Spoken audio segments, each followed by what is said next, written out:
Abra então a sua Bíblia aí no livro do Apocalipse.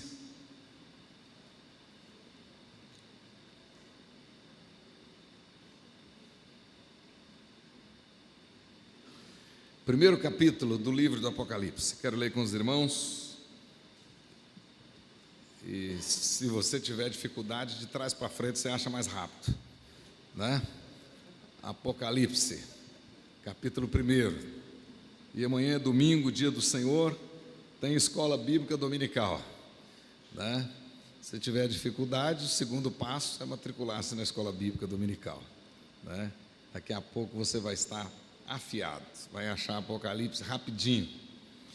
Capítulo 1 diz assim a palavra de Deus: revelação de Jesus que Deus lhe deu para mostrar aos seus servos as coisas que em breve devem acontecer, e que ele, enviando por intermédio de seu anjo, notificou o seu servo João, o qual atestou a palavra de Deus e o testemunho de Jesus Cristo quanto a tudo que viu. Bem-aventurados aqueles que leem, aqueles que ouvem as palavras da profecia e guardam as coisas nelas escritas, pois o tempo está próximo. João, às 7 igrejas que se encontram na Ásia, graça e paz a vós outros, da parte daquele que é, que era e que há de vir, da parte dos 7 espíritos que se acham diante do seu trono, e da parte de Jesus Cristo, a fiel testemunha, o primogênito dos mortos e o soberano dos reis da terra, aquele que nos ama e que pelo seu sangue nos libertou dos nossos pecados e nos constituiu reino, sacerdotes, para o seu Deus e Pai. A Ele a glória e o domínio pelos séculos dos séculos. Amém. Eis que vem com as nuvens, e todo olho verá, até quantos o traspassaram, e todas as tribos da terra se lamentarão sobre ele. Certamente. Amém. Eu sou o Alfa e o Ômega, diz o Senhor Deus, aquele que é, que era e que há de vir, o Todo-Poderoso. Eu, João, irmão vosso e companheiro na tribulação, no reino e na perseverança em Jesus, achei-me na ilha chamada Patmos, por causa da palavra de Deus e do testemunho de Jesus. Achei-me em espírito no dia de domingo, e ouvi por detrás de mim grande voz como de trombeta, dizendo: o que vês, escreve em livro e manda às 7 igrejas: Éfeso, Esmirna, Pérgamo, Tiatira, Sardes, Filadélfia e Laodiceia. Voltei-me para ver quem falava comigo, e voltando vi 7 candeeiros de ouro, e no meio dos candeeiros um semelhante a filho do homem, com vestes talares e cingido à altura do peito com uma cinta de ouro.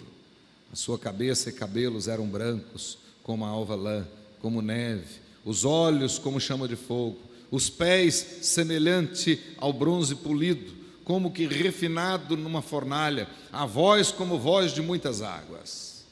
Tinha na mão direita 7 estrelas, e da boca saía-lhes uma afiada espada de 2 gumes. O seu rosto brilhava como o sol na sua força. Quando o vi, caí a seus pés como morto. Porém, ele pôs sobre mim a sua mão direita, dizendo: não temas, eu sou o primeiro e o último, e aquele que vive. Estive morto, mas eis que estou vivo pelos séculos dos séculos, e tenho as chaves da morte e do inferno. Escreve, pois, as coisas que viste, e as que são, e as que hão de acontecer depois desta. Quanto ao mistério das 7 estrelas que viste na minha mão direita, e os 7 candeeiros de ouro, as 7 estrelas são os pastores das 7 igrejas, e os 7 candeeiros são as 7 igrejas. Oremos ao Senhor. Pai querido, em o nome de Jesus, muito obrigado pelo privilégio de estarmos na casa do Senhor, pelo privilégio de cantarmos louvores ao Senhor, de adorar o Senhor na beleza da Tua santidade, de louvar-Te pelos Teus poderosos feitos e também de agradecer-Te, ó Deus, por aquilo que o Senhor tem feito em nossa vida. Louvado seja. Agora, pois, ó Deus, permita que o mesmo Espírito Santo que inspirou o apóstolo João naquela ilha de Patmos esteja hoje iluminando a nossa mente, o nosso coração, para tirarmos proveito da palavra santa. E aquelas lições tão importantes para consolar, encorajar e fortalecer o coração daqueles irmãos que caminhavam em meio a muitas lutas e adversidades. Esteja também, ó Deus, encontrando lugar especial no nosso coração, nos motivando da mesma forma, nos dinamizando da mesma forma, despertando e abençoando a igreja aqui presente. Abençoa a igreja presbiteriana no bairro da Glória, para que nós possamos, ó Deus, ser diferentes e fazer a diferença. Desperta os irmãos que estão aqui hoje, ó Deus. Tenha misericórdia daqueles que não puderam vir, cuida de cada um. Mas os que estão aqui, ó Deus, aviva com Tua palavra poderosa. E permita, Senhor, que possamos todos, ó Deus, sair daqui hoje dinamizados pela força do Teu Espírito, ó Deus, e dispostos, ó Pai, a sermos diferentes e a fazer a diferença, a despeito da indiferença desse mundo, ó Pai. Ajuda-nos, ó Deus. Repreenda tudo aquilo que não agrada ao Senhor e faça bater em retirada toda obra do inferno, e que o Espírito Santo do Senhor, o autor desta palavra, esteja agora agindo poderosamente na minha vida e na vida de todos os meus irmãos e irmãs, em o nome de Jesus, para a honra e glória de Jesus, amém, glória a Deus, aleluia. Meus queridos irmãos, indubitavelmente estamos vivendo dias difíceis, dias complexos, né? Toda essa situação que nós estamos vivendo de maneira globalizada, as guerras, rumores de guerras, as guerrilhas. Segundo estatísticas da própria ONU, nós temos nesse exato momento no mundo mais de 100 guerrilhas em atividade, além de grandes guerras, tipo a guerra da Rússia com a Ucrânia, e toda essa situação envolvendo Israel, envolvendo a faixa de Gaza. Enfim, de fato, nós estamos vivendo dias turbulentos. Nós aqui no Brasil também, diante de toda essa instabilidade, de todas essas confusões políticas, sociais, econômicas, e por causa de todo esse contexto, o coração de muitos dos nossos mesmos, muitos da igreja, tem estado muito atribulado, muito ansioso, muito apertado, com certeza, atemorizado. Muitos dos nossos estão vivendo um tempo de insegurança, de dúvidas. Muitos dos nossos estão aí passando por momentos até mesmo de decepções e apreensões, e têm estado com medo. Medo em relação ao presente, medo em relação ao futuro e assim por diante. Acredito que alguns de vocês aqui, mesmo que com medo de pecar, tenha se perguntado ou estejam se perguntando, né? Será que de fato tudo isso faz parte da vontade de Deus? Será que o que nós estamos vendo é realmente propósito de Deus? Deus está permitindo isto? Será?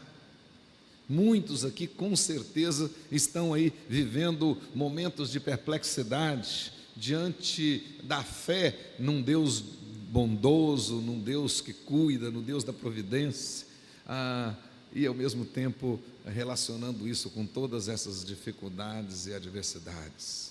Muitas chuvas num lugar, seca no outro, frio no outro, enfim, miséria em outros lugares, fome em outros lugares, mais desperdícios em outros lugares. Como conciliar tudo isso? Será que de fato esse Deus santo, justo, está permitindo essas situações? Conforme eu disse, muitos mergulhados nessa perplexidade, a perplexidade do profeta Abacuque, de fato tem vivido essa tensão entre a fé num Deus cuidadoso, num Deus bondoso, num Deus soberano, e diante dessas situações sociopolíticas, econômicas, muitas vezes marcada pela injustiça nas suas mais variadas formas. Nós, como bons presbiterianos, cremos que Deus está no controle, que Ele é soberano e que de fato Deus tem o controle de tudo isso, por mais que às vezes venhamos a pensar, será? Mas Deus está no controle. E quanto a isso, Jesus já tinha nos advertido. Ele disse: no mundo tereis aflições, mas tende bom ânimo, porque eu venci. E aqueles que creem em mim, por mim, também vencerão. Portanto, na verdade, toda a história do cristianismo, todos os cristãos verdadeiros viveram, e os que virão depois de nós, se Jesus não voltar antes, também viverão essa perplexidade. Todos, porque nós estamos vivendo nesse mundo caído, com as suas dificuldades e com as suas lutas. Por isso que a palavra de Deus, ela existe para consolar o nosso coração, ela existe para nos exortar, ou seja, para nos fortalecer, para nós podermos seguir caminhando, olhando para o autor e consumador da fé, não desviando nem para a direita nem para a esquerda, e tendo cuidado de fazer tudo quanto está escrito na palavra do Senhor. Portanto, grande objetivo da palavra de Deus, né? Como diz o nosso catecismo, além de revelar Deus e revelar a vontade de Deus para nós, é para nos consolar, é para nos fortalecer, é para nos educar na justiça, é para nos corrigir. Por isso é que ela é útil, totalmente útil, do Velho Testamento ao Novo Testamento, do Gênesis ao Apocalipse. E é por causa dela e por meio dela que nós nos tornamos habilitados para toda boa obra. O livro do Apocalipse essencialmente foi escrito para ser a esperança da igreja que caminhava. Se pudéssemos dar um outro nome para o livro do Apocalipse, certamente poderíamos nominá-lo de a esperança dos santos. A esperança dos santos. E nós podemos tirar daqui muitas e muitas lições, com o objetivo de fortalecer a nossa esperança, a nossa fé, de nos encorajar para podermos enfrentar os desafios que estão diante de nós, as tribulações, as dificuldades. Nós podemos dizer textualmente que o grande objetivo do livro do Apocalipse é exatamente mostrar para nós, e através dessa revelação, a providência de Deus, o cuidado provisional de Deus, o cuidado protetoral de Deus, o cuidado consolador de Deus para com o seu povo. Embora muitos crentes hoje tenham medo de ler o Apocalipse, fica com medo de ter pesadelo de noite e tal, por causa das suas figuras, ignora o livro. Na verdade, é um livro extremamente, aliás, é o mais cristocêntrico da Bíblia, é exatamente o Apocalipse, e o grande objetivo é exatamente consolar o coração do crente diante dessas dificuldades, dessa perplexidade toda que nós temos vivido. Foi para isso que ele foi escrito. O livro do Apocalipse mostra Deus cuidando dos seus escolhidos, Deus protegendo e provendo as necessidades da família da aliança, deixando claro para os filhos da aliança que jamais, nunca Ele os deixará. Na profecia de Isaías, lida hoje, é exatamente isso que Deus, através do profeta, diz para a família da aliança: não vou deixar vocês, jamais deixarei, não abandonarei vocês, em todas as circunstâncias. Por isso que o apóstolo Paulo vai deixar claro para nós de que a nossa fé, a nossa esperança, consequentemente a nossa alegria, a nossa segurança, não são circunstanciais, não dependem da circunstância. O próprio Paulo dizia que ele não caminhava por aquilo que essencialmente ele estava vendo, mas caminhava pela fé, a certeza das coisas que não se veem. E portanto deixa claro para nós que a paz, a alegria que nós tanto desejamos, essa segurança que nós queremos, elas não são circunstanciais, e sim posicionais. É porque nós estamos em Cristo é que nós experimentamos isso. Então não é porque a minha saúde é boa, não é porque o meu salário é bom, eu estou bem empregado, isso ou aquilo outro. Não, porque eu moro numa cidade boa, na beira da praia, isso, aquilo. Também não. É porque estamos, pela graça, em Cristo Jesus. E é exatamente esse o propósito do livro do Apocalipse, para fortalecer, para dinamizar, para consolar, para gerar convicção, determinação no coração da igreja que caminha, da igreja que segue em frente. Vamos ver comigo então algumas lições aí nesse primeiro capítulo do livro do Apocalipse, né? Se formos fazer uma análise assim, bem de observação, no estudo bíblico indutivo, nós podemos dizer que esse capítulo é bastante presbiteriano, dividido em 3 pontos. Então vocês podem dividir claramente o texto todo em 3 partes. A primeira parte, clara aí, do versículo 1 ao versículo 3. Nós temos aí a identificação do título. Apocalipse significa revelação. Portanto, a revelação, João disse, revelação de Jesus. Ele vai dizer que o autor desse livro, o autor humano desse livro foi o apóstolo João, o último apóstolo a morrer, e faz isso exilado, por causa do testemunho de Jesus, ou seja, porque ele viveu o evangelho e estava preso. Então aqui já fica claro para nós que a vida cristã não é um país, viver num país de Alice, um país das maravilhas, não. Mesmo depois de iluminados, ou seja, de experimentar a verdadeira regeneração, nós temos as nossas lutas, nós temos as nossas dificuldades, nós passamos por adversidades. Então ser crente verdadeiro não significa que agora eu vou ter um carro novo do ano, ou eu vou ter uma casa bonita, uma mansão, isso, aquilo, outro, meu emprego vai melhorar, meu escritório vai bombar, etc. Nada disso, pode ser exatamente o contrário. E aqui o texto vai dizer para nós que João, ele estava preso na ilha de Patmos exatamente por causa da palavra de Deus e do testemunho de Jesus. Observe aí o versículo 9. Eu, João, irmão vosso e companheiro na tribulação. A palavra grega aqui significa estar sendo esmagado. Era a mesma palavra usada para o esmagar das uvas no lagar. Quando se colocava as uvas naquele recipiente, 1 ou 2 homens entravam ali e ficavam pisando aquelas uvas. O ato de esmagar aquelas uvas é exatamente a palavra que aparece aqui para tribulação.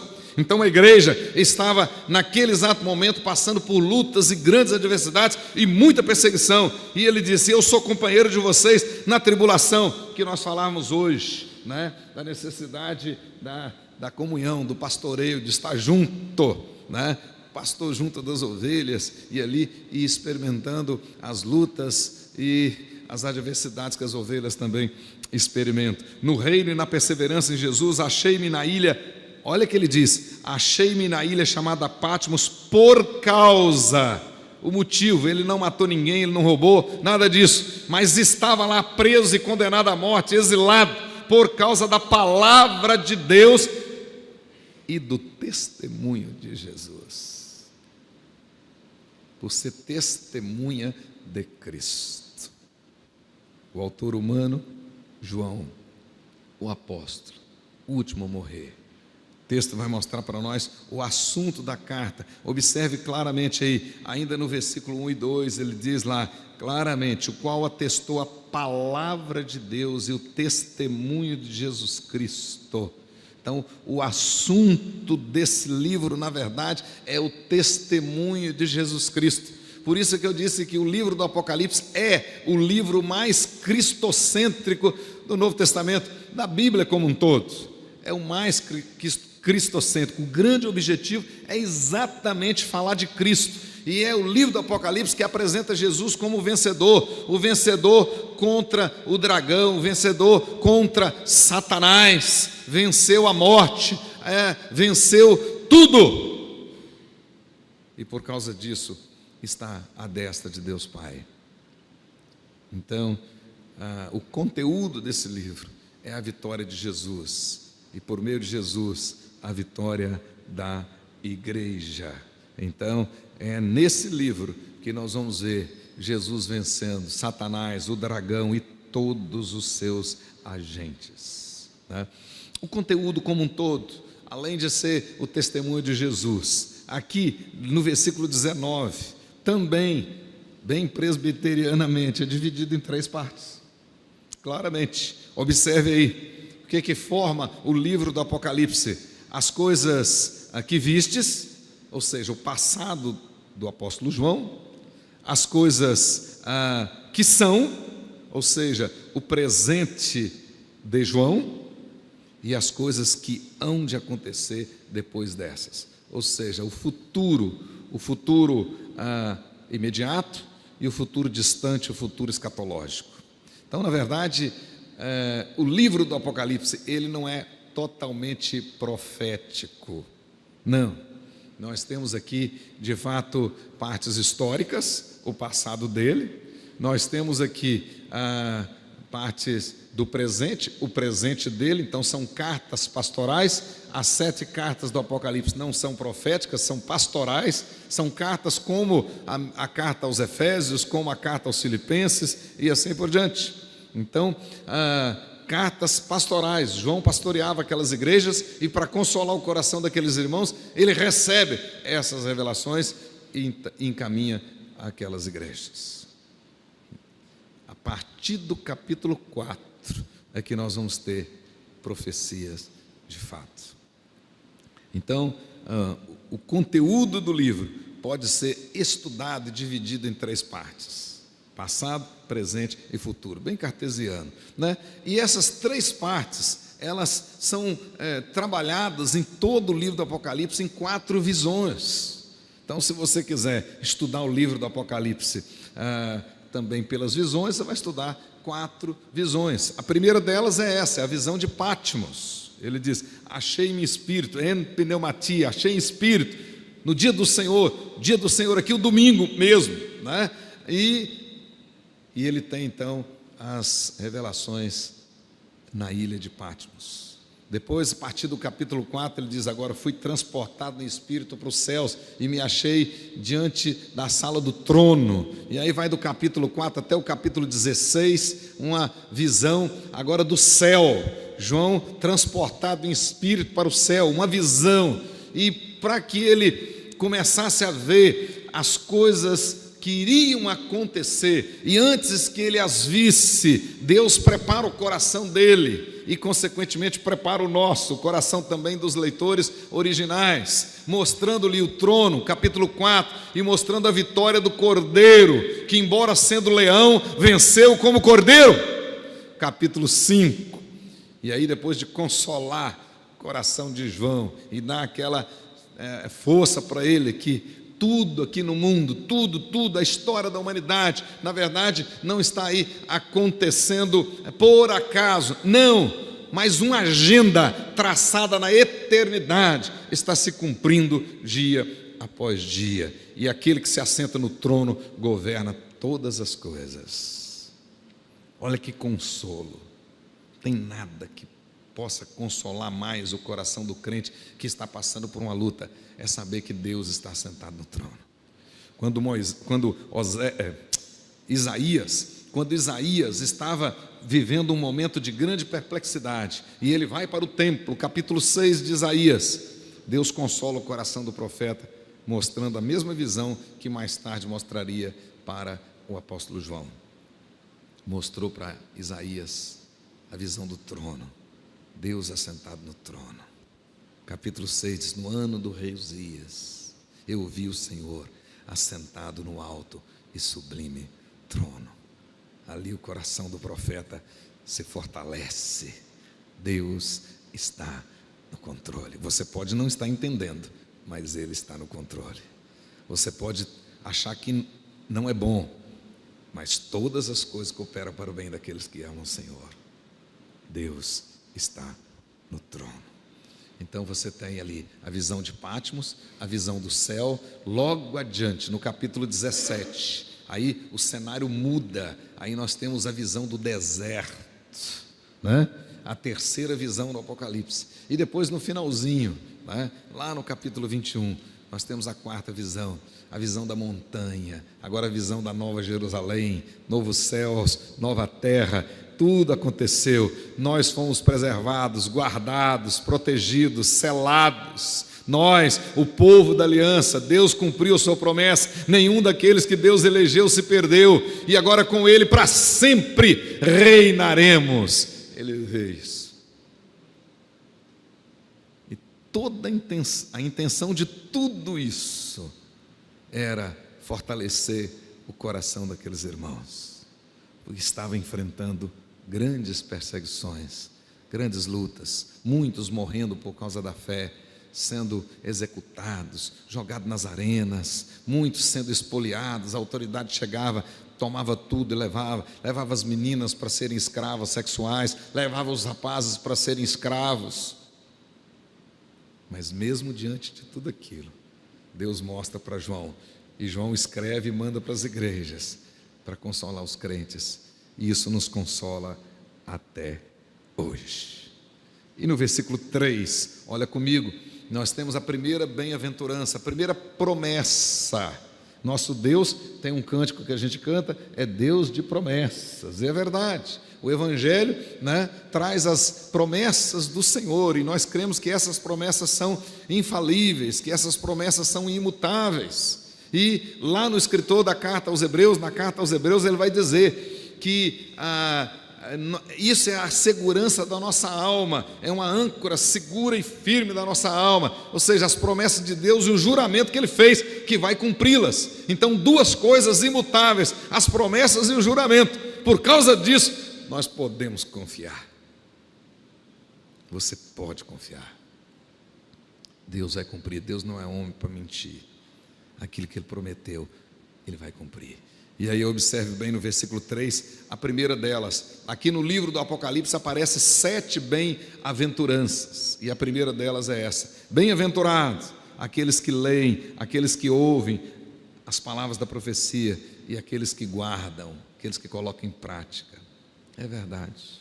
E nós vivemos um mundo tão secularizado hoje, que as pessoas têm tempo para ficar aqui na internet. Quando você olha no relatório, 3, 4 horas por dia, e não leu nenhum versículo, sabe de tudo, está conectado, globalizadamente conectado, sabe o que está acontecendo lá no Japão, sabe o que está acontecendo na Rússia, o que está acontecendo na Ucrânia, na faixa de Gaza, virou especialista em Palestina e tudo, mas não lê as Escrituras. Mas a promessa tem relação com a leitura das Escrituras. Ouvir as Escrituras, o prazer em ouvir a palavra de Deus, a alegria de estar aqui e ouvir a palavra de Deus. Bem-aventurados. Mas bem-aventurado aquele que se esforça para praticar, colocar em prática. Ontem eu disse e hoje repeti para os líderes aqui, pastores, presbíteros, docentes e regentes, que nossa grande necessidade de pessoas que vivam a palavra de Deus, vivam o Evangelho, cristãos na prática, não na teoria. Na teoria o diabo sabe mais do que nós, mas ele não consegue praticar, e aí é que está a diferença. Segunda parte desse capítulo 1, começa aí no versículo 4, vai até o versículo 8, pode marcar aí na sua Bíblia, 4 a 8, aí nós temos uma saudação introdutória, quando ele nomina aí e fala que essa carta está sendo endereçada às igrejas, que ele vai nominar uma por uma no versículo 11, todas essas 7 igrejas foram igrejas históricas, assim como a nossa igreja presbiteriana da Glória é uma igreja histórica. Todas elas foram igrejas históricas, igrejas que foram, muitas delas fundadas pelo próprio apóstolo Paulo. O caso de Éfeso, certamente a partir de Éfeso, outras que foram fundadas na época do ministério do apóstolo Paulo, tanto na segunda quanto na terceira viagem missionária, fundadas pelo apóstolo João, igrejas históricas que sofriam com problemas daquela época, com as lutas daquela época, que tinham as dificuldades daquela época, e portanto precisavam receber uma palavra pastoral. Por isso que essas cartas são históricas pastorais. A intenção era pastorear. O pastor estava preso, mas mesmo preso, ele escreve para as suas ovelhas, seus leitores originais. E você pode marcar com a sua canetinha aí, para não perder esse detalhe, no versículo 1, quando ele diz: por intermédio do seu anjo, notificou o seu servo João. Marca essa palavra notificou, porque ela é o segredo, inclusive, de toda a interpretação do livro do Apocalipse. A palavra grega aí é semeion, que significa ensinou através de símbolos. O livro do Apocalipse não é um livro simbólico, mas os ensinamentos são através de símbolos. E por quê? Olha a sabedoria, né? João estava preso, e se ele escrevesse de outra maneira, certamente as cartas não sairiam da ilha de Patmos. Qualquer um da guarda da época, romana da época, iria ver e rasgar a carta, não deixaria. Mas através dos símbolos, imagino bem, eu fico pensando naquele oficial, pega a carta e olha e lê um cordeiro com 7 chifres, com 7 olhos, 7 asas. Ele devia ler aquilo e olhar e dizer: o cara endoidou de vez agora. E deixava passar. Só que lá na igreja, os crentes sabiam de quem que ele estava falando. Do cordeiro que tira o pecado do mundo, né? Que é leão, mas venceu como cordeiro, capítulo 5. Ele sabia o que significava chifre, 7 asas, 7 asas. Então, estratégia do Espírito Santo de Deus, estratégia. A igreja precisa caminhar com estratégia. Mas a partir do verso 4, nós temos aí então a nominação dessas igrejas, né, que ficava lá na Ásia Menor. Hoje todas elas estão no território da Turquia, e daqui a 2 semanas estarei visitando todas elas, né? Vou ficar 10 dias na Turquia e vou visitar todas elas. Já fiz isso uma vez e com a graça de Deus vou fazer de novo. Todas elas estão hoje no país da Turquia. E ele já deixa de novo claro aí que a revelação é de Jesus Cristo, da parte de Jesus Cristo, a fiel testemunha. E ele identifica então Jesus. Observe comigo que a partir do versículo 5, ele vai identificar Jesus. Ele identifica Jesus como a fiel testemunha. Ele identifica Jesus como o primogênito dos mortos, o soberano dos reis da terra, aquele que nos ama, e por causa do seu amor, o texto diz, ele com o seu sangue nos libertou do império das trevas e nos constituiu sacerdotes para o seu Deus e Pai. E ele continua dizendo: o único que é digno de receber toda a glória e o domínio pelos séculos dos séculos, aquele que veio e virá a segunda vez, e todo olho o verá. Então ele faz aí logo nessa segunda parte do capítulo uma apresentação bem clara do Alfa e o Ômega, do Todo-Poderoso, Jesus, o nosso Senhor. E aí temos a terceira e última parte do livro, versículos 9 até o versículo 20. João aí traz uma visão, ele transcreve uma visão, a visão do Cristo glorificado. Então, ele diz no versículo 12: voltei para ver quem falava comigo, e voltando eu vi. E ele começa a descrever o que ele viu, né? E ele vê, na verdade, o Cristo glorificado. O próprio texto se encarrega de interpretar o que eram os 7 candeeiros e a questão das estrelas na mão daquele que está sendo aqui identificado como Cristo glorificado. Então ele diz que as estrelas são os pastores, na mão direita. Isso para nós, os pastores, para Tom Antônio, os pastores regentes, os pastores aqui, tem um significado muito interessante. O texto está dizendo que nós estamos na mão direita de Jesus. Isso é maravilhoso, porque Ele nos protege, mas Ele também pode. Você acordou, né? Ele pode soprar, esmagar. Estamos nas mãos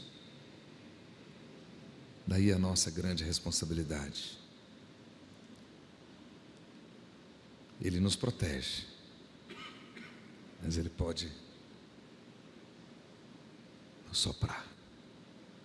E João então identifica, e vocês podem observar claramente que o objetivo para consolar aí é mostrar que nós devemos e podemos confiar nele, porque ele é visto como vencedor, deixa claro que nós não estamos sozinhos e que o nosso triunfo final é certo, é claro. Então, toda a figura que ele vai trazer de Jesus, a sua cabeça branca, com os cabelos brancos como a alva, né? E todo o simbolismo maravilhoso que ele vai trazendo aqui, dos seus pés polidos, da sua voz, né? Enfim, a figura que aparece aqui é a figura de Jesus, Jesus glorificado, que no fim, Ele mesmo enxugará dos nossos olhos todas as lágrimas. A grande lição para nós, como igreja que segue caminhando, é entender que para seguirmos caminhando, nós precisamos focar só em Jesus. Era exatamente isso que o Espírito Santo quis revelar. Era exatamente essa principal lição. Olha, estamos passando por lutas, estamos passando por dificuldades, mas o nosso Jesus já venceu e Ele voltará e para sempre estaremos com Ele. Enquanto isso, o que nós temos que fazer? Caminhar olhando para Ele, somente para Ele, foco somente nele. É assim que a igreja segue caminhando, focada somente em Jesus, a fiel testemunha, o primogênito dos mortos, o soberano dos reis da terra, aquele que já garantiu para nós, nós já temos, né? Interessante, hoje em dia, corre por aí, né? Gente falando, não, venha para cá, porque você vai ter, o melhor de Deus está por vir, né? O melhor de Deus que está por vir é só a eternidade, a volta de Jesus Cristo, porque aqui nós já temos o melhor de Deus, que é Jesus. Jesus, o melhor de Deus você já tem, e é exatamente isso que João está dizendo. Nós já temos em Jesus as bênçãos. Por exemplo, o sacrifício perfeito. Ele diz, ele morreu, mas ressuscitou. A ressurreição é a prova de que Deus aceitou aquele sacrifício perfeito. E naquele sacrifício nós tivemos a propiciação, ou seja, o derramamento de sangue aplacou a ira de Deus que era contra você, contra mim. Então agora esse sangue nos cobre. E nós temos então agora essa proteção que é o sangue de Jesus. Pelo seu sangue Ele nos resgatou, nos livrou da ira divina. Nós já temos em Cristo Jesus a redenção, ou seja, lá no mercado Ele já nos comprou, já nos tirou de lá, fomos redimidos, literalmente redimidos daquilo que era pesado contra nós, daquela dívida impagável. Agora nós temos o verdadeiro perdão em Cristo Jesus. Ele nos literalmente redimiu do pecado e de tudo que ao pecado se associa, ou seja, nos redimiu da culpa, nos redimiu do poder, da punição, e no soar das trombetas vai nos redimir para sempre do próprio pecado, porque o Cordeiro de Deus é aquele que tira o pecado do mundo. Nós já temos em Cristo Jesus a justificação, ou seja, o sacrifício perfeito no tribunal, Deus aceita em virtude daquilo. Então agora nós estamos absolvidos, absolutamente, estamos livres da condenação eterna. Mas é interessante que nesse sacrifício perfeito de Deus, de Jesus Cristo, Ele não somente pagou a nossa conta, e no tribunal Deus aceitou aquilo como pagamento e rasgou o escrito de dívida que era contra nós, mas também Ele nos vestiu com a vestidura da justiça, nos vestiu de brancos. Mais na frente, João vai ver uma multidão que ninguém podia contar, vestida de vestiduras brancas. Quem são aqueles? Aqueles que foram lavados no sangue do Cordeiro. Aleluia. Nós já temos. Se você verdadeiramente já nasceu de novo por causa da obra de Jesus Cristo, você foi visto por João lá naquela multidão, você já estava lá. Ele já te viu lá, me viu lá. Viu os que nasceram antes de nós e os que nascerão depois de nós. Ele já viu. Nós já temos em Cristo Jesus. E temos a reconciliação. Agora somos da família da aliança. Fomos reconciliados por causa da obra de Cristo. Éramos inimigos antes, estávamos longe, separados. Mas agora, por causa de Cristo, fomos reconciliados. Temos paz com Deus. E aí Paulo aparece no capítulo 8 de Romanos dizendo: nenhuma condenação há para aqueles que estão em Cristo Jesus. Nenhuma condenação há. Nós já temos. Então esse era o propósito, encher o coração daqueles irmãos de ousadia, de coragem, dizer: nós vamos continuar caminhando, porque nós já temos, na verdade, a vitória em Cristo Jesus. Paulo diz: em Cristo nós somos mais que vencedores. E o texto do Apocalipse mostra exatamente o Cristo vencedor, aquele que venceu, por meio dele também vencemos, e o nosso futuro já está determinado, traçado: reinar com Jesus para sempre. Isso. Portanto, irmãos, a igreja segue caminhando focada em Jesus, e focar em Jesus significa tomar posse de todas essas bênçãos que nós já temos. Então não fica aí, indo aí no canto da sereia, ouvindo o canto da sereia: você vai receber o melhor de Deus, o melhor de Deus está por vir. Já veio, e melhor do que isso, só quando as trombetas soarem e para sempre formos morar com Ele. Mas a igreja segue caminhando, focada só em Deus. Isso significa confiar.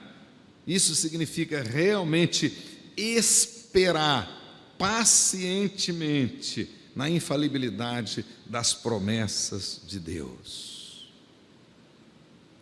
É isso que é viver o Evangelho. É você esperar com paciência que o que Deus prometeu Ele vai cumprir.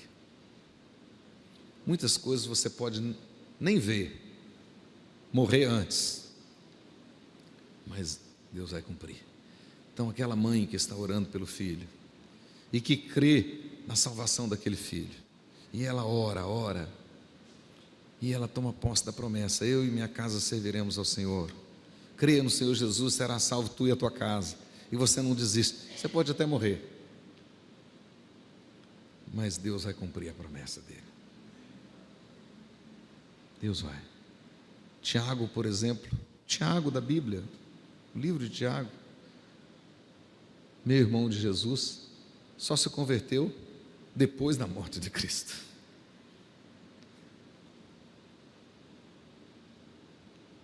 E se tornou o grande líder da igreja cristã. Na verdade, o presidente do presbitério de Jerusalém não foi Pedro. Pedro nunca foi. Era Tiago. Quando Paulo volta da terceira viagem missionária, ele vai se apresentar a Tiago, não é a Pedro.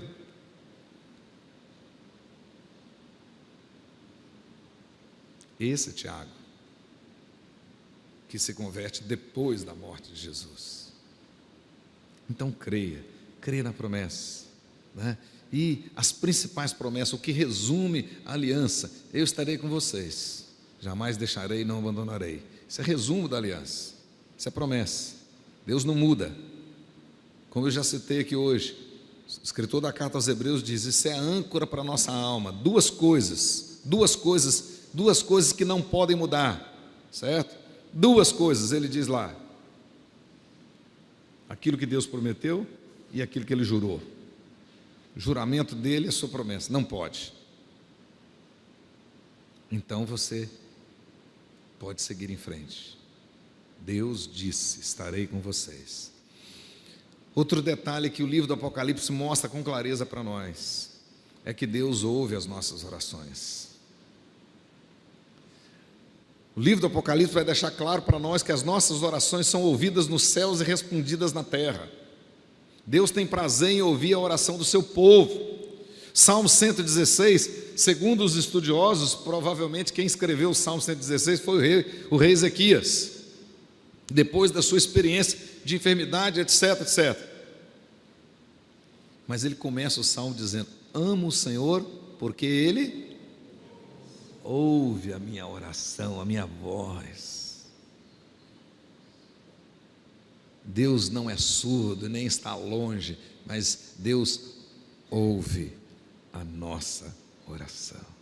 O livro do Apocalipse mostra com clareza que Deus ouve nos céus a nossa oração e responde na terra.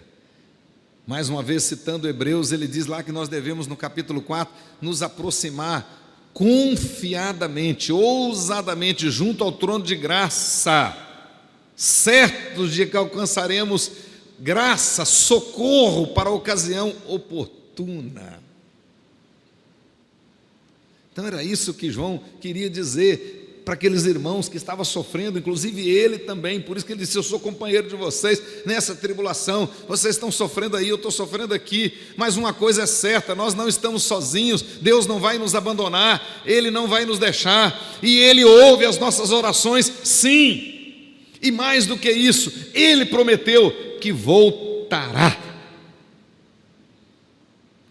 E João ouviu isso aqui no Apocalipse, agora por meio de revelações do Cristo glorificado, mas ele já tinha ouvido isso do Cristo encarnado. O próprio Jesus disse: eu vou e vou preparar um lugar, e quando eu preparar eu vou voltar, porque é meu desejo que você esteja comigo. Eu voltarei. Então hoje, irmãos, muitos dos nossos sofrem, passam porque eles perderam a perspectiva da parousia, a perspectiva da volta do Senhor Jesus. Tem muito crente que está se comportando como porco, só olhando para baixo, e é por isso que o porco é sujo, porque ele só olha para baixo. Alguém disse que ele é sujo porque ele tem vergonha que a mãe dele é porca, né? Mas é porque ele só olha para baixo. Mas o salmista diz que o segredo da igreja caminhar é olhando para cima. Eleva os meus olhos para o monte, de onde me virá o socorro? O meu socorro vem do Senhor que fez os céus e a terra. Nós não podemos perder de vista que Ele prometeu que voltará. Em breve Ele voltará. Em breve, por causa da obra poderosa de Jesus, nós venceremos em definitivo a morte e todos os nossos inimigos, e seremos glorificados. Num abrir e piscar de olhos, seremos transformados, e com Ele reinaremos para sempre. A igreja caminha com essas verdades na mente, no coração.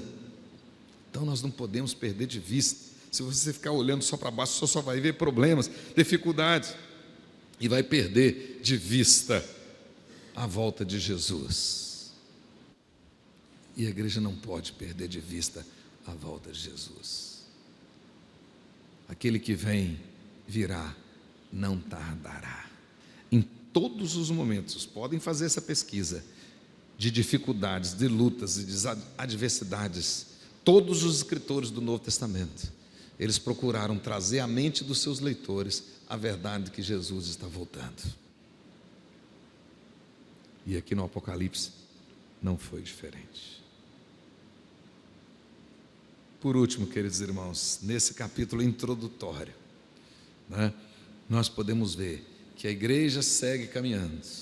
A igreja segue caminhando, realmente tomando posse das bênçãos daquilo que Jesus já conquistou para nós. A igreja segue caminhando, focada na infalibilidade das promessas. Eu creio naquilo que Deus prometeu, e aquilo que Ele prometeu, Ele vai cumprir. Ele disse que não me deixará, Ele disse isso, e eu acredito. Portanto, eu vou seguir em frente, independente das lutas e das adversidades. Ele disse que ouviria as minhas orações, é promessa de Deus. Os meus ouvidos estarão atentos às orações que fizerem neste lugar. É promessa. E eu voltarei, ele disse. Então nós vamos esperar com paciência. Ele voltará. E por fim, nós também, a despeito da circunstância, a igreja que segue caminhando, a igreja que segue focada em Jesus, ela segue caminhando com 3 características interessantes para encerrar. A primeira delas, com alegria e gratidão. Olha, se a igreja não tiver um coração grato e alegria e gratidão, na minha visão, e eu creio ter a visão do Espírito, são os 2 lados da mesma moeda. Eu nunca vi uma pessoa cara de bule, triste, aborrecido, ser grato. Não é. Ele está reclamando de tudo e de todos, não agradece nada. Mas uma pessoa que é grata, ela é alegre, porque a gratidão de fato formoseia a alma. Uma pessoa grata é alegre.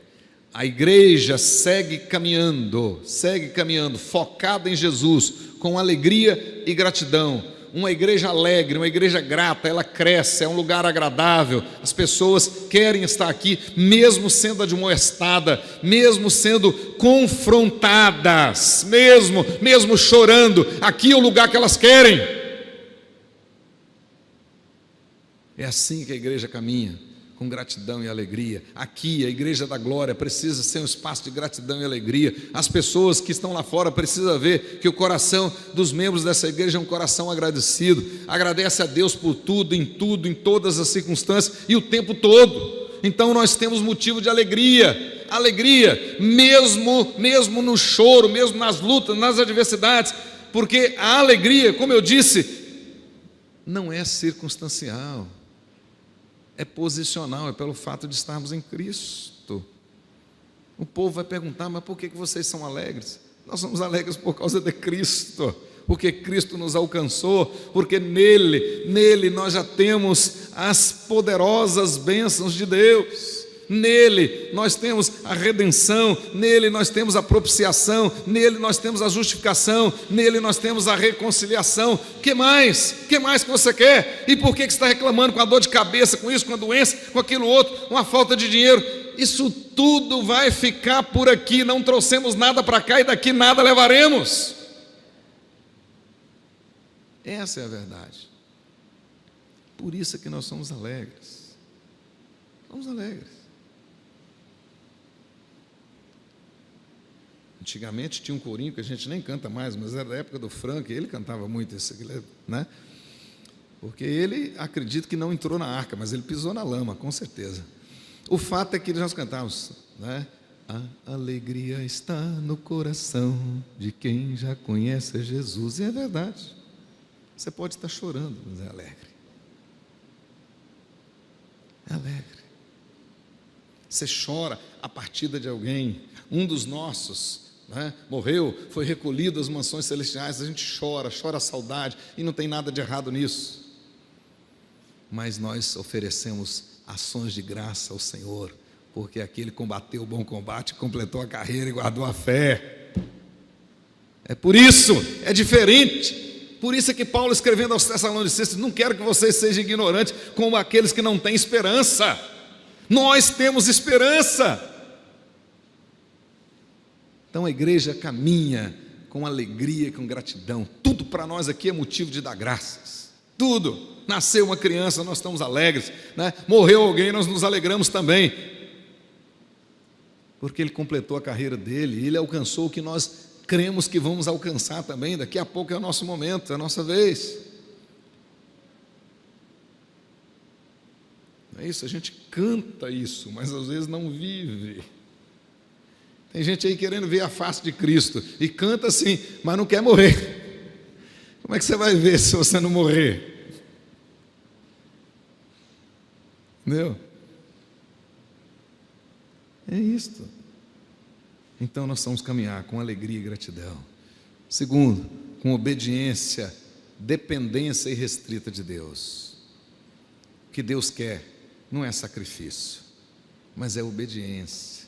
Então você não vai precisar sair da sua casa com sacrifício, né? O último lugar do mundo que você queria estar é aqui na igreja. Veio amarrado. Não, Você vem por obediência. Por obediência ao Senhor. Bom é estar na casa do Senhor. Não deixeis de congregar, como é costume de alguns. Aí tem muita gente que está substituindo isso aí, né? A tecnologia, fica em casa. A Bíblia diz que nós precisamos estar aqui. Aliás, faz parte da nossa profissão de fé. Creio na comunhão dos santos. Aqui está em memória de mim. Calvino chamava esse momento aqui de communo santorum. A comunhão dos santos. Nós temos que estar aqui. Alegrei-me quando me disseram: vamos à casa do Senhor. É aqui importante. Então a igreja tem relevância sim, tem importância sim. É um lugar de convergência, é um lugar de fortalecimento, para nós sairmos daqui e testemunhar lá fora. Então você precisa colocar no seu coração e desenvolver no seu coração o prazer, a alegria de estar aqui, de largar tudo para lá e estar aqui. Isso é obediência. Deus quer isso de nós. E por último, coragem. Coragem para testemunhar. Estamos precisando de cristãos corajosos. Quando Deus chamou Josué para suceder Moisés, pode observar que 3 vezes no primeiro capítulo ele diz lá: sede forte e corajoso, sede corajoso, sede corajoso. Deus mandou Moisés escolher dentre o povo homens corajosos, determinados. Nós precisamos de coragem. E eu acredito que hoje, né, no mundo secularizado que nós estamos vivendo, mais do que nunca nós precisamos de coragem para testemunhar da nossa fé. Mas o que nós temos de crente, agente secreto, não está escrito. Às vezes a pessoa trabalha 2, 3 anos e não sabe que ele era presbiteriano. Coisa terrível que está acontecendo na nossa igreja, espalhada por esse Brasil afora, e eu estou observando isso. Os presbiterianos estão tendo vergonha de chamar as pessoas para vir à igreja, de convidar as pessoas para estar aqui na igreja. E nós precisamos de coragem para assumir a nossa fé, chamar as pessoas, insistirem com as pessoas, ir buscar as pessoas. Eu acredito que eu sou pastor hoje, estou aqui falando para vocês, porque uma pessoa teve coragem de ir na minha casa me buscar, para que eu pudesse ir à igreja. Determinada pessoa, eu já estava no 3º ano do seminário católico, ia ser padre. E uma pessoa me convidou. E por educação eu disse que iria. Mas não iria, óbvio que não iria. Apenas por educação e para cortar a conversa, para a pessoa não ficar insistindo, eu disse: não, eu vou. E saí e fui embora. Tal foi a minha surpresa. Naquele domingo, o culto lá na igreja, naquela época, começava às 19 horas. Naquele domingo, umas 18 horas, essa pessoa chegou na minha casa. Na minha casa. E aí eu estava assistindo um jogo do Flamengo. E de repente a minha mãe falou assim: tem uma pessoa ali te chamando. Aí eu fiquei: mas agora? Aí quando eu cheguei lá era: você não falou que ia à igreja? Eu vim aqui te buscar. Eu disse: puxa vida, já tinha... Não, então espera aí que eu vou. Eu fiquei com vergonha, né? E foi a primeira vez que eu coloquei os pés numa igreja evangélica. E ali Deus começou a fazer uma obra poderosa na minha vida. Naquela época, até na escola dominical, fazia chamada e contava os visitantes. E perguntava quem é que tinha convidado. E colocava no relatório. Tem muitos aqui que balançaram a cabeça, que eu sei que é daquela época. Não é isso? Pois bem, nós estamos perdendo isso hoje. Nós temos uma teologia maravilhosa. Nós temos um louvor maravilhoso. Que louvor bonito que nós tivemos hoje. Ontem também. Qual é o problema? Então insista, busca, traga. Tenha coragem de testemunhar. Um dos belos hinos da nossa enologia, do nosso Iná, diz lá: direi ao mundo que sou crente, não me envergonho de o dizer. Direi ao mundo que sou crente.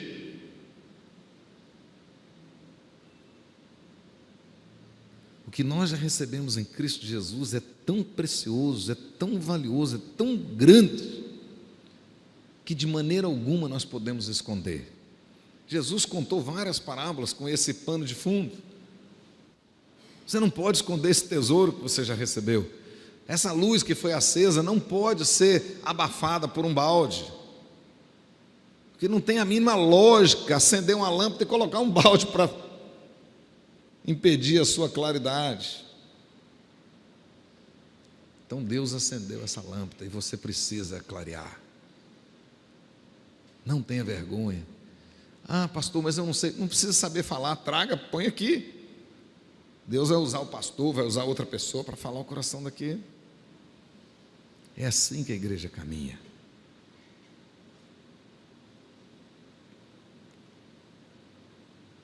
E era isso que João queria que os seus irmãos, seus companheiros de tribulação, a igreja daquele finalzinho de primeiro século, fizesse.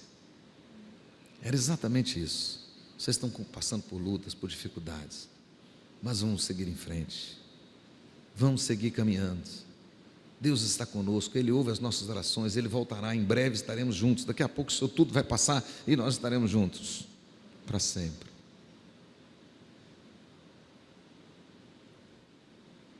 É isso que nós precisamos. Quero terminar com as palavras de Paulo, escrevendo aos Romanos no capítulo 13, quando ele disse: vai alta a noite, vem chegando o dia, e é hora de despertar do sono, porque a nossa salvação está mais perto do que quando no princípio cremos. Com certeza, ao longo de toda a história da igreja, essa época que nós estamos dizendo é a mais urgente, porque nós estamos mais perto, é a mais urgente. Então nós precisamos andar mais, produzir mais com menos. Produzir mais com menos. Então o nosso problema não é dinheiro, não. Você que está aqui é membro dessa igreja, com certeza, se você fizer um compromisso com Deus, amanhã, domingo, você vai trazer uma pessoa aqui. Se for preciso, você vai na casa dela, busca e traga. E se cada um que está aqui trouxer mais um, amanhã isso aqui está cheio. Isso é possível, absolutamente possível. É assim que nós temos que caminhar. Então não fica achando que é o pastor que vai gerar ovelhas, que o pastor não cria, ele não gera ovelhas, ele pastoreia, ovelha que gera ovelha. E é isso. Então manda fazer uns convitinhos, anda aí no seu bolso, convida para a pessoa, convida aquilo, vai lá visitar a gente, vai lá, vai ter um trabalho especial, isso, aquilo, outro, a escola bíblica, a gente tem um tempo para estudar a Bíblia, você não gosta da Bíblia? Vai lá visitar e tudo. É assim. Foi assim que a igreja chegou até aqui, e é assim que ela tem que chegar até o dia de Cristo Jesus. Feche os seus olhos, abra o seu coração. Então não deixe os acontecimentos desse mundo, as circunstâncias, atemorizarem o seu coração. Não. Ponha a sua esperança no Cristo glorificado, a fiel testemunha, aquele que nos amou e pelo seu sangue nos redimiu, nos comprou. Ponha a sua confiança nele, em nome de Jesus. Senhor Deus, Pai querido, muito obrigado por esse tempo. Mais uma vez eu te peço, desperta o teu povo, aviva a tua igreja. A igreja presbiteriana do Brasil, tenha misericórdia. Faça esse povo colocar o coração na obra e a obra no coração. Dê mais coragem, intrepidez, ousadia. Enquanto isso, estenda, Senhor, as tuas mãos para fazer sinais e maravilhas no nosso meio. Desperta o teu povo, Deus, e assim nós possamos cumprir cabalmente o ministério para o qual fomos chamados. Em o nome de Jesus. Amém. Glória a Deus.